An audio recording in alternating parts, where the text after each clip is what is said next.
കൊമ്പനാനകളെ ഒരുമിച്ച് ഒരേ ദിവസം നടയിരുത്തുന്ന അപൂർവ സംഭവത്തിന് വേദിയായിത്തീർന്നു 2000 ആണ്ട് ഏപ്രിൽ 14 വിഷു ദിവസം ശ്രീ ഗുരുവായൂരപ്പന്റെ തിരുസന്നിധി. നടയിരുത്തപ്പെട്ടതാകട്ടെ ഒന്നിനൊന്ന് മെച്ചപ്പെട്ട ആനകൾ. വിഷ്ണു, വിനായകൻ, അക്ഷയകൃഷ്ണൻ എന്നീ ആനകളായിരുന്നു ഈ ദിവസം നടയിരുത്തപ്പെട്ടത്. ഇങ്ങനെ നടയിരുത്തിയെന്ന അപൂർവ വ്യക്തിത്വത്തിനുടമയായത് തൃശൂരിലെ PN ബൽറാമായിരുന്നു. നടയിരുത്തപ്പെടുമ്പോൾ വിഷ്ണുവിന് 35 വയസ്സ്.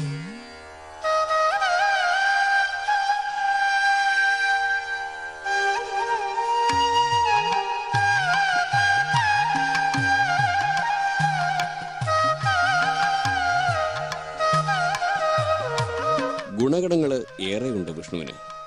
നല്ലവനെന്ന ചൊല്ലിലേക്ക് അവൻ മാറ്റപ്പെടുന്നതും അതുകൊണ്ട് തന്നെ. 9.25 അടി ഉയരമുണ്ട് വിഷ്ണുവിന്. 4.5 ടണ്ണിലധികം തൂക്കവും. നല്ല കറുപ്പ് നിറവും നല്ല ഇടനീട്ടവുമുള്ള വിഷ്ണുവിന് വെള്ള നിറത്തിലുള്ള 18 നഖങ്ങളാണ്.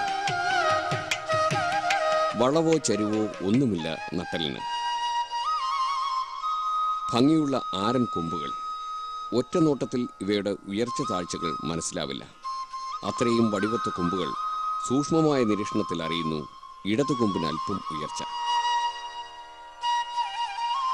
തേൻ നിറമാണ് കണ്ണുകൾക്ക്. ആകാരത്തിനൊത്തവിധം വലിപ്പമുള്ള ചെവികൾ. ഉയർന്ന മസ്തകം. വിരിവുണ്ട് തലക്കുന്നിക്കും ചീളികൾക്കും. നല്ല പെരുമുഖം. കഴുത്തിൽ ഏതാനും ഞൊറിവുകൾ.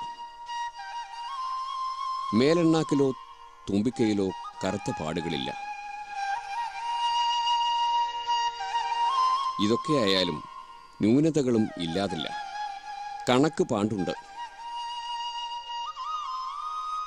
വായുകുംഭം തീരെയില്ല. ആ സ്ഥാനം പരന്നു കിടക്കുന്നു. ഇടത് ചെവിയുടെ അഗ്രം കീറലുണ്ട്. നടകൾ രണ്ടിൻ്റെയും ചെരിപ്പടി വശങ്ങളിലേക്ക് തിരിഞ്ഞിരിക്കുന്നു. ഇതെങ്ങനെ സംഭവിച്ചുവെന്ന് ആർക്കും അറിയില്ല. കേരളത്തിലെത്തും മുമ്പ് സംഭവിച്ചതോ അതോ ജന്മവൈകല്യമോ? എന്തായാലും വിഷ്ണുവിന് ഈ വൈകല്യം ജീവിതത്തിൽ ഒരു പ്രതിബന്ധമാകുന്നതേയില്ല. എടുത്തു പറയേണ്ട ഒരു സവിശേഷതയുണ്ട്. കൈ കഴുകിയിട്ടേ അവൻ ജലപാനം നടത്താറുള്ളൂ. എന്നാൽ മുഖവും പാദങ്ങളും ശുചിത്വം വരുത്തുന്ന പതിവൊട്ടില്ലതാനും.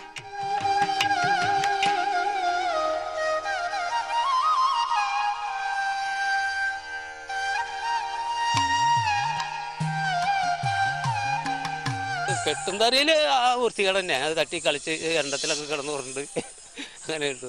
കഴുകുമ്പോൾ ഞങ്ങൾ വെളുപ്പായി കഴുകണം. ഞങ്ങൾ ജാസനത്തിൽ പേടിച്ചിട്ട് അവിടെ കിടക്കണു. നീച്ച് പോകണമെന്നൊക്കെ വിചാരമൊക്കെ ഉണ്ടാവും. അതൊന്നും ഞങ്ങൾ സമ്മതിക്കുന്നില്ല. അപ്പം അങ്ങനെയുള്ള കാര്യങ്ങളുള്ളൂ. അല്ല വേറെ ശല്യമൊന്നുമില്ല. കഴുകുമ്പോഴും ശല്യമൊന്നുമില്ല. നിർഭയനായ വിഷ്ണുവിന് കൂട്ടാനകളെ ആക്രമിക്കുന്ന സ്വഭാവം സ്ഥിരമായി തന്നെയുണ്ട്.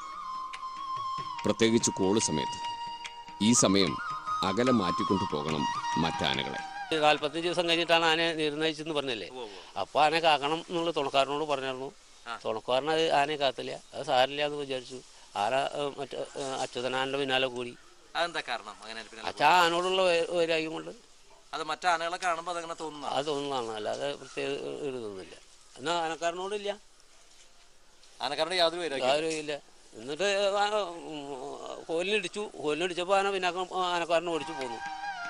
കാലും കോലുമുണ്ട്. മുകളിലും താഴെയും നല്ല ചട്ടവട്ടം.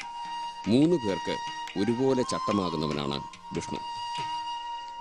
മനുഷ്യരിൽ ആരെയും അവൻ ഉപദ്രവിച്ചിട്ടില്ല. സ്നേഹിക്കാൻ കൊള്ളാവുന്ന ആനകളിൽ ഒരുവൻ തന്നെ. ആന ശുദ്ധനാനയാണ്. പിന്നെ ഈ നീരുകാലത്ത് മാത്രമേ അത് പിന്നെ അത് ആളോടില്ല, ആനകളോട് മാത്രമേ ഉള്ളൂ. പണി ശീലിച്ചിട്ടുള്ള വിഷ്ണു ഗുരുവായൂരിലെത്തും മുമ്പ് കുറച്ചു കാലം അതും ചെയ്തിട്ടുണ്ട്. ഒക്കെ ആയാലും ചട്ടക്കാരനായി ഒരാളെ അവരോധിക്കുന്നു വിഷ്ണു. എന്നാൽ ഈ ചട്ടക്കാരനാകട്ടെ മതകാലത്ത് 7 അയലത്ത് ചെല്ലേണ്ട. മറ്റു 2 പേർക്ക് അല്പം അടുത്ത് പെരുമാറുകയുമാവാം. യഥാർത്ഥ ചട്ടക്കാരൻ ആരെന്നുള്ള വിഷ്ണുവിൻ്റെ ബോധ്യപ്പെടുത്തലും ഇത് തന്നെ. ഇന്ന പറമ്പ് കയറ്റില്ലാണ്. ഇത് എന്നാ പറമ്പ് കയറ്റില്ല പട്ടയൊക്കെ എടുത്ത് എറിഞ്ഞ് അതേ വഴിയെ പോകാനുള്ള ആൾക്കാരെ മുഴുവൻ എറിഞ്ഞ് തവിട് പൊടിയേക്കാണ്. ഞാനതിൽ പോയാൽ മതി. അപ്പോൾ പിന്നെ വഴി പോകുന്ന ആൾക്കാർക്കൊക്കെ കിട്ടും. അപ്പോൾ ബാക്കി രണ്ടാം പാപ്പാനെയും മൂന്നാം പാപ്പനെയൊക്കെ കുഴപ്പമില്ല, അവർ യാതൊരു കുഴപ്പമില്ല. അവർക്ക് നിത്യം അതിൻ്റെ പരിപാലനങ്ങൾ എന്ത് വേണമെങ്കിൽ ചെയ്യും. വെള്ളത്തിൽ കിടക്കാൻ മടിയൊന്നുമില്ല. കുളി ഏറെ ഇഷ്ടം. എന്നാൽ അങ്ങനെ തന്നെ വെള്ളത്തിൽ കളിയും. പക്ഷേ വിളിച്ചാലുടൻ മടി കൂടാതെ വിഷ്ണു കരകയറുകയും ആനക്കാരൻ്റെ ആജ്ഞാവചസ്സുകൾ അക്ഷരം പ്രതി അനുസരിക്കുകയും ചെയ്യും. പയ്യെ പോത്ത് ആട് കോഴിയൊക്കെ വരുന്നുണ്ട്, മൂപ്പർക്ക് പേടിയുണ്ട്. പക്ഷേ നമ്മളൊന്ന് വിട്ടുപോകുന്നില്ല. ഒന്ന് ചെവിയൊക്കെ ഓട്ടം പിടിച്ചിട്ട് അവിടെ അങ്ങനെ കാണിക്കും, അത്രയേ ഉള്ളൂ. വേറെ ബഹളമൊന്നും അതൊന്നും ഉണ്ടാക്കരുത്. അത് നമ്മളെ വിട്ടിട്ട് പോകുന്നില്ല.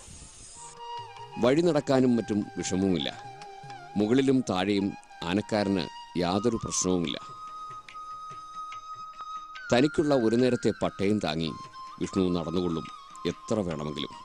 ഭക്ഷണക്രമം പിന്നെ നീരുകാലത്ത് തീറ്റയൊക്കെ ചോറൊക്കെ എന്ത് കൊടുത്താലും മരുന്നൊക്കെ കൊടുത്താലും മൂപ്പരടിച്ചോളും. പട്ട പിന്നെ ആ തണ്ട് കടിക്കും, മറ്റൊക്കെ വലിച്ചെറിയും. അങ്ങനെ തന്നെ. മറ്റേ സാധാരണ എന്ത് ഭക്ഷണം ആയാലും ഏറ്റവും കൂടുതൽ പ്രിയം മൂപ്പര് പുല്ലിനോടാണ്. പുല്ല് പ്രിയമുള്ള ഒരു ആനയാണ് അല്ലേ? പുല്ലിനോടാണ് മൂപ്പർക്ക് ഏറ്റവും വാത്സല്യം. അകമഴിഞ്ഞ് സ്നേഹിക്കാവുന്ന വിഷ്ണു അമിതമായ സ്നേഹപ്രകടനമൊന്നും പുറത്തു കാട്ടാറില്ല. എല്ലാം ഉള്ളിൽ സൂക്ഷിച്ച് അവൻ ആനക്കാരനെ അനുസരിക്കുകയും അനുഗമിക്കുകയും ചെയ്യും.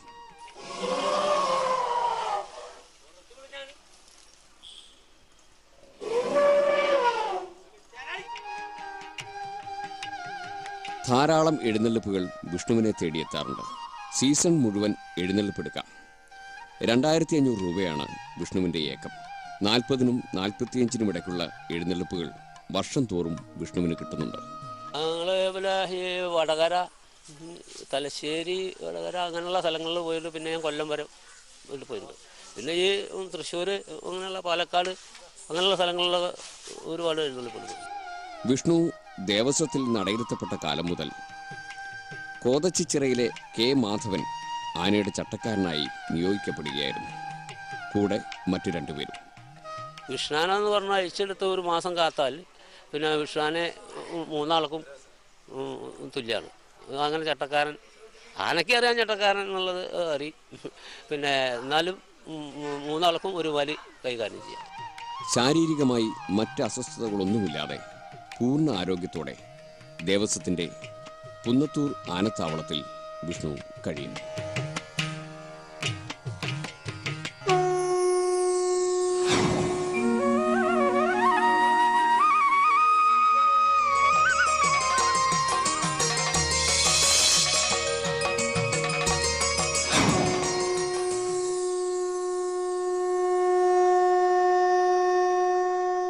പുന്നത്തൂർ ആനക്കോട്ടയിലെത്തുന്ന ആനപ്രേമികളെ സംബന്ധിച്ചിടത്തോളം അത്ഭുതകരമായൊരു കാര്യമുണ്ട്.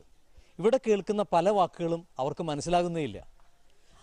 6 മലയാളിക്ക് 100 മലയാളം എന്ന് പറഞ്ഞ പോലെ അതിലൊരു മലയാളമായി ഇവിടുത്തെ ഭാഷ നിലനിൽക്കുന്നു. ഈ ഭാഷ ഉപയോഗിച്ചാണ് പാപ്പാനും ആനയും തമ്മിലുള്ള ആശയസംവേദനം നടക്കുന്നത്. ഇതിനെ വേണമെങ്കിൽ നമുക്ക് ആനഭാഷ എന്ന് വിളിക്കാം. ഇത് ചെയ്ത് പരമ്പരാഗതമായി ശീലിച്ചു വന്ന ചില പദങ്ങളാണ്. പക്ഷെ എന്താണ്, എങ്ങനെയാണ് ആനത് മനസ്സിലാക്കുന്നത്, അല്ലെങ്കിൽ എങ്ങനെയാണ് ഈ ഭാഷ ഇവോൾവ് ചെയ്ത് വന്നതെന്നുള്ള കാര്യങ്ങളൊക്കെ നമുക്ക് കൃഷ്ണൻകുട്ടിയോട് ചോദിച്ച് മനസ്സിലാക്കാം.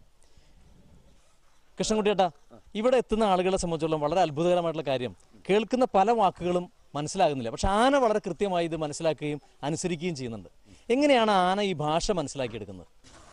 ആനകളും മനുഷ്യനുമായിട്ട് ബന്ധപ്പെട്ട നാൾ മുതൽ ഇതിന് ആനക്കാർക്ക് ഒരു പ്രത്യേക ഭാഷ, ആനയോട് പറയുന്നതിന് ഒരു പ്രത്യേക ഭാഷ നിലനിൽക്കുന്നുണ്ട്. അത് നമ്മുടെ മലയാളം ആണോ ചോദിച്ചു കഴിഞ്ഞാൽ മുഴുവൻ മലയാളമല്ല, സംസ്കൃതം അതിൽ വരുന്നില്ല. എന്നാൽ അങ്ങനെ ഒരു സങ്കര ഭാഷ ആയിട്ട് ഇങ്ങനെ ആനയോട് നമ്മൾ സംസാരിച്ചു വരുന്നത്. അത് പരമ്പരാഗതമായിട്ട് പാരമ്പര്യമായിട്ട് തലമുറകളായിട്ട് വന്ന് ഇപ്പോൾ ഇവിടെ എത്തി നിൽക്കുന്ന ഒരു ഭാഷ നമുക്കറിയാം. നമ്മൾ വളരെ ഇടയ്ക്ക് കേൾക്കുന്ന വാക്കാണ് എടത്താന, വലത്താന. ഇതൊക്കെ കുട്ടികൾ വളരെ കളിയായിട്ടും വീടുകളിൽ പറയുന്നത് കേൾക്കാം. എന്താണ് ഈ ആനയോട് അങ്ങനെ പറയുമ്പോൾ ആന എങ്ങനെയാണത്, എന്താണ് ചെയ്യുക, ആനയുടെ പ്രവൃത്തി ആന എങ്ങനെ മനസ്സിലാക്കുന്ന വാക്ക്? ഇത് ആനയ്ക്ക് നമ്മൾ ആദ്യം ഈ ഭാഷ, അപ്പോൾ ഉദാഹരണത്തിന് നമ്മൾ ബീഹാറിൽ നിന്ന് ഒരു ആന വരുന്നുണ്ട് വെച്ചെങ്കിൽ അതിനെ നമ്മൾ ഇവിടെ മലയാള ഭാഷ പറഞ്ഞ് അവിടുത്തെ ഭാഷയും ഇവിടുത്തെ ഭാഷയും മാറി സംസാരിച്ചും നമ്മൾ ഓരോ കാര്യങ്ങൾ കാണിച്ചു കൊടുത്തും ഒരു വായ്ത്താരി പറയുമ്പോൾ അതിന് നമ്മൾ അതേ ഇത് കാണിച്ചു കൊടുക്കണം. ആ ചെയ്യേണ്ട കാര്യം നമുക്ക് ആനയ്ക്ക് കാണിച്ചു കൊടുക്കണം. അങ്ങനെയാണ് ഓരോ ഭാഷയും ഈ ആനയ്ക്ക് പഠിപ്പിച്ചുണ്ടാക്കുന്നത്. ആനയ്ക്ക് പഠിപ്പിച്ച ഭാഷ മാത്രമേ ആന കൈകാര്യം ചെയ്യുന്നുള്ളൂ, അത് മാത്രമേ ആനയ്ക്ക് അറിയുള്ളൂ. അങ്ങനെ ഒരു പ്രത്യേകതയും കൂടിയുണ്ട്. അപ്പോൾ അങ്ങനെയാണ് ഇത് നമ്മൾ ഇവിടെ വരുമ്പോൾ പഠിപ്പിച്ചുണ്ടായിക്കണം. ഇപ്പോൾ കാട്ടിൽ നിന്ന് പിടിച്ചു കൊടുക്കുന്നവരുള്ള ആന പന്തി ചട്ടടിക്കുക എന്നുള്ളൊരു സംവിധാനമുണ്ട്. അവിടുന്ന് തൊട്ട് തുടങ്ങും ഈ ആനയ്ക്ക് ഭാഷ നമ്മൾ പഠിപ്പിക്കില്ല.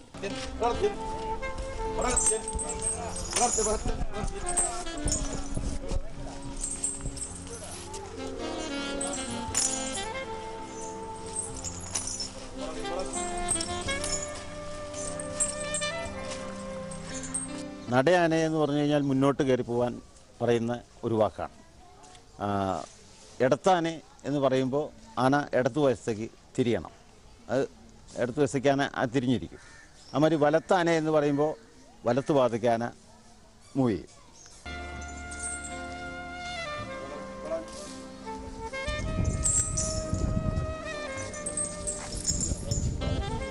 ഇങ്ങോട്ട് മുമ്പോട്ട്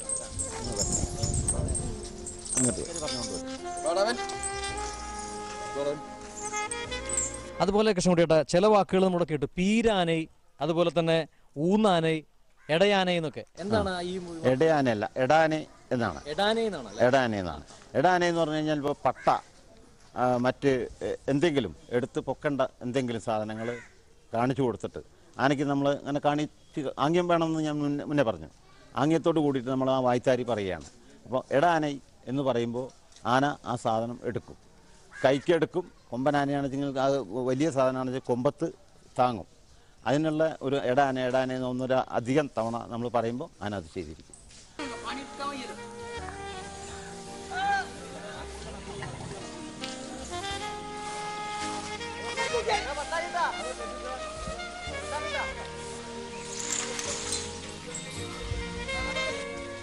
പീരാനെ എന്ന് പറയുമ്പോൾ ഇപ്പോൾ വെള്ളം മുക്കിയിട്ട് എടുത്ത് ഒഴിക്കാൻ വേണ്ടിയിട്ട്, മുകളിലേക്ക് തലയിലേക്ക് ഒഴിക്കാൻ വേണ്ടിയിട്ട് പീരാനെ എന്ന് നമ്മൾ പറയാറുണ്ട്. പീരൊഴിയാനെ എന്ന് പറയും.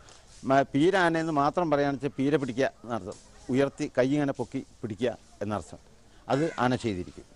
ഇതൊക്കെ നമ്മൾ ചെറുപ്പം മുതൽ പഠിപ്പിച്ചുണ്ടാക്കുന്ന ചില വാക്കുകളാണ്.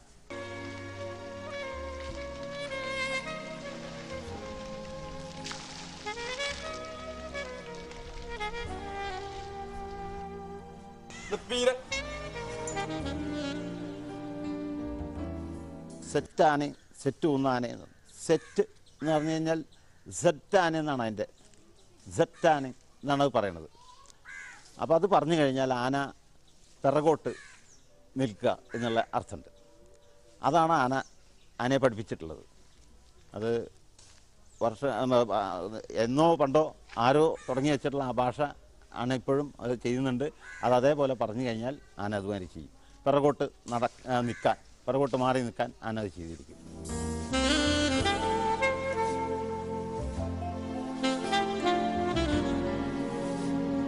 കഴുകി തുടച്ച് നിർത്തിയതിന് ശേഷം വെള്ളം മുക്കിയിട്ട് ആനയെ കൊണ്ട് എൻ്റെ ശരീരത്തിലേക്ക് ഒഴിക്കും. അപ്പം നാനാഭാഗത്തും എത്തും ആ വെള്ളം. അപ്പം നമ്മൾ ഒഴിക്കുന്നതിന് പകരം അവരുടെ തന്നെ യഥേഷ്ടം വെള്ളം മുക്കി അവർക്ക് എല്ലാ ഭാഗങ്ങളിലും എത്തിക്കാൻ കഴിയും. ഒരുവിധം ഭാഗങ്ങളിലൊക്കെ എത്തിക്കാൻ കഴിയും. അത് തുമ്പിക്കൈയിൽ വലിച്ചെടുത്ത ആന ഇങ്ങനെ മേലോട്ടൊഴിക്കും. രണ്ട് ഭാഗത്തേക്കും ഇടത്തുവശവും വലത്തുവശവും ഒഴിക്കും. അങ്ങനെ താഴത്തേക്ക് ഉൾവശത്തേക്ക് ഒഴിക്കും. ഇതിനുള്ള ഒഴിയാനെ എന്ന് നമ്മൾ പറയാറുണ്ട്. അത് ഒഴിയാനെ എന്ന് പറഞ്ഞു കഴിഞ്ഞാൽ ഏത് ഭാഗത്ത് ഒഴിക്കുന്നതിനും ഒഴിയാനെ എന്ന് പറയും. പീരൊഴിയാനെ എന്ന് പറഞ്ഞു കഴിഞ്ഞാൽ വെള്ളം മുക്കിയെടുത്ത് തലയിലൂടെ മുകളിലേക്ക് വാൽക്കുടം വരേക്ക് നനയത്തക്ക രീതിയിൽ ആന അങ്ങനെ നീട്ടി അങ്ങോട്ട് ഒഴിക്കും. അതിനാണ് നമ്മൾ ഈ പീരൊഴിയാനെ എന്ന് പറയുന്നത്.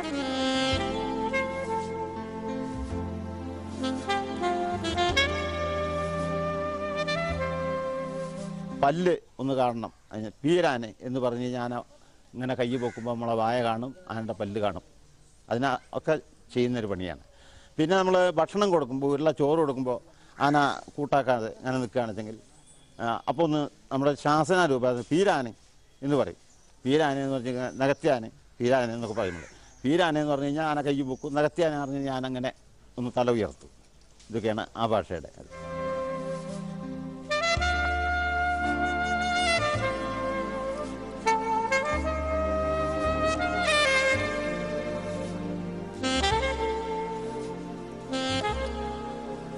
സാധാരണഗതിയിൽ ഈ ഉത്സവപ്പറമ്പിലൊക്കെ തിടമ്പേറ്റി കഴിഞ്ഞാൽ ആനകളുടെ ആ തലപ്പൊക്കം കാണിക്കാൻ വേണ്ടി പാപ്പാമാർ ആ കോല് വെച്ച് പതുക്കെ തട്ടിയിട്ടെന്ന് പറയാറുണ്ട്. ഒരു വായ്ത്താരി. എന്താണ് അതിൻ്റെ ഒരു അർത്ഥം? ആനയ്ക്ക് എങ്ങനെ മനസ്സിലാവുന്നത്? അതിന് വാക്ക് പറയാറില്ല യഥാർത്ഥത്തിൽ. അത് തട്ടി കൊടുത്തു കഴിഞ്ഞാൽ ആനയ്ക്കറിയാം. ആ വടി എന്ന് വെച്ചാൽ ചിലത് നടയമിൽ വെറുതെ തട്ടിയാൽ അറിയാം, ചിലപ്പോൾ വെറുതെ ചെറിയൊരു തോണ്ടലിന് ഒരു ഞോണ്ടൽ അതിന് പറയാം, ഞോണ്ടി കഴിഞ്ഞാൽ ആനയ്ക്കറിയാം. അതുമാതിരി വടി നിലത്ത് തട്ടി കഴിഞ്ഞാൽ അറിയാം. ഇതൊക്കെ ആനക്കാരൻ പഠിപ്പിച്ചു കൊടുക്കുന്നതാണ്. ചില ആനകളുടെ ഈ കവളത്ത് വെറുതെ ഇങ്ങനെ തട്ടിക്കൊടുക്കും, അപ്പോൾ ആന നിലവ് നിൽക്കും. അതിന് നിലവ് നിൽക്കുക എന്നാണ് പറയുക.